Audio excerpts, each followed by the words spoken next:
Hi folks, it is Friday, and in class today we are going to be working through some level 1 of the complex circuits. Okay, I am going to help you through one of them, so hopefully that you can then work your way through the other ones by yourself. Okay, I am on the yellow sheet. I'm on the back side, problem number 2. Alright, so here we go. First thing you have to do, find the battery, find the negative side. As the current leaves the battery, it leaves from the negative and works its way back around to the positive. As it leaves, it gets to here, and then it splits. Some of the current goes this way, whereas some of it goes up and that way. I'm going to draw it out. I highly suggest you use colors just like I do. Alright, so there is one way that the current can flow through. And the other way is when it splits, it could also go up and around.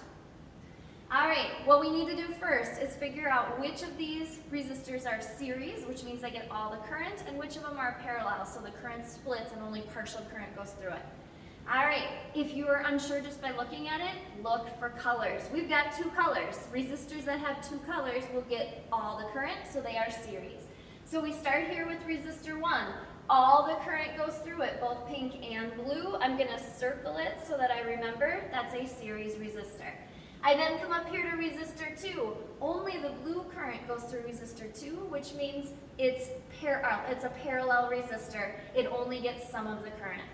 I go up here to resistor 3. Only the pink current goes through that. Once again, a parallel. And then as the current comes back together, all of it goes through resistor 4, both colors. That makes that series.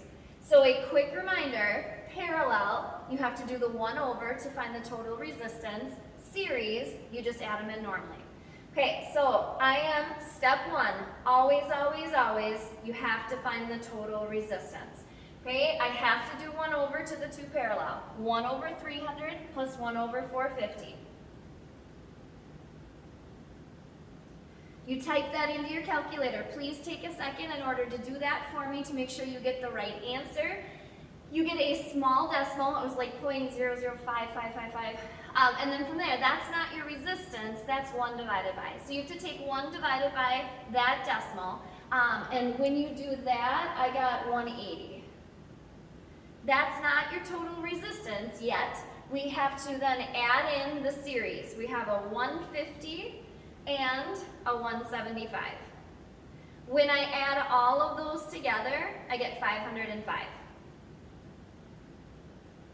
All right, just please check and make sure that you can get this to work. You might be rounded a little differently. This number might be a couple digits off, depending on what you round to in your calculator. I keep it in my calculator. I don't round when I'm taking the 1 divided by. Okay, immediately after you have the total resistance, step 2 is always to use delta V equals I times R to find the total current.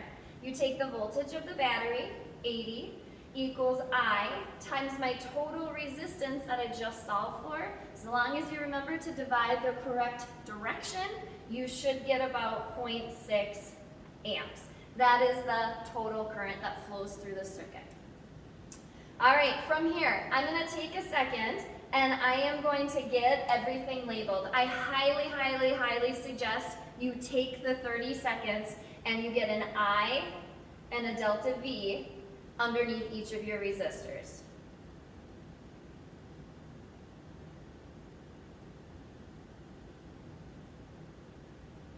All right, it really helps organize everything along the way. Okay, third step is always the same. All series resistors get all current. That is where you have to start. So I had 2 series resistors. They have full current. All the current is 0.16, so their I's are automatic. They're 0.16. All right, so I1, 0.16, and I4, 0.16, okay? Series resistors get all the current is 0.16, so the first domino to fall, the first thing you can do is give them all the current. From there, the next thing you do is solve for their voltage. We now have I and R. We can calculate to find the voltage of here. Delta V equals I times R. And we can do the same thing over here. Delta V is equal to I times R. All right, so for each of those sets, you're going to find the voltage. I found the voltage for the first one to be 24. And I found the voltage for the fourth one to be 28.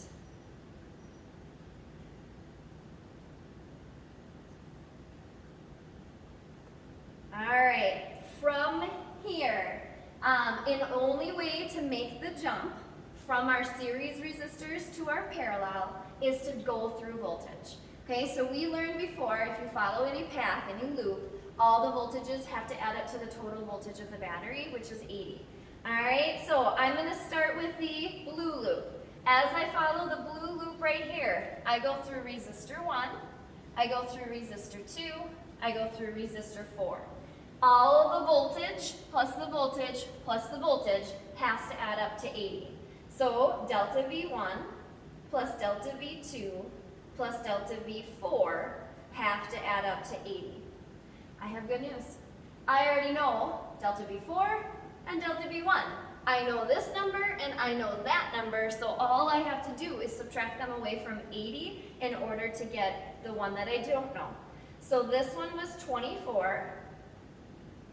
This one was 28. If I subtract 24 and 28 away from 80, I end up with 28 as my delta V2. All right, 28 is my delta V2. I now can solve for that current. I have the voltage, I have the resistance. I'm just going to do it right below. Delta V, 28, equals I times R, which is 300. Okay, so I'm just taking the numbers for resistor 2 and popping them in. If I take 28 and I divide it by 300, I end up with a small number, 0.093.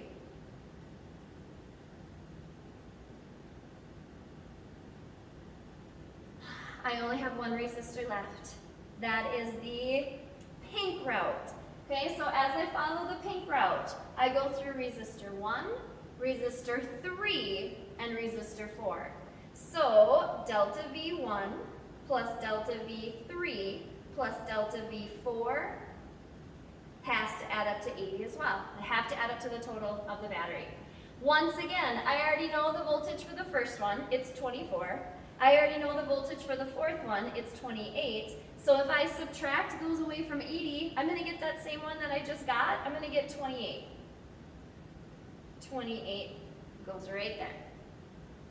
And finally, now that I know the voltage and the resistance, I can solve for the current. And I'm going to do that right below.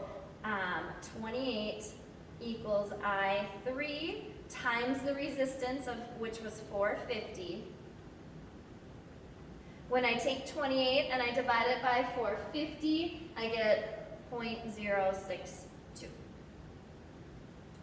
All right, you can check your work where the current splits, the blue and the pink path. If you add them up, you should get approximately 0.16. You might be off by decimal places, and that's okay. If I add that up, I'm going to get about 0.155, which is close enough. So I know that I have done my math correctly. All right, so we have done problem 2 on the back of the yellow sheet. That leaves you with problem 1 to complete, and then the front side, which I have answers posted all the way through. I do have keys completely online in the little folder labeled keys, but let me know if you have any questions. Thank you.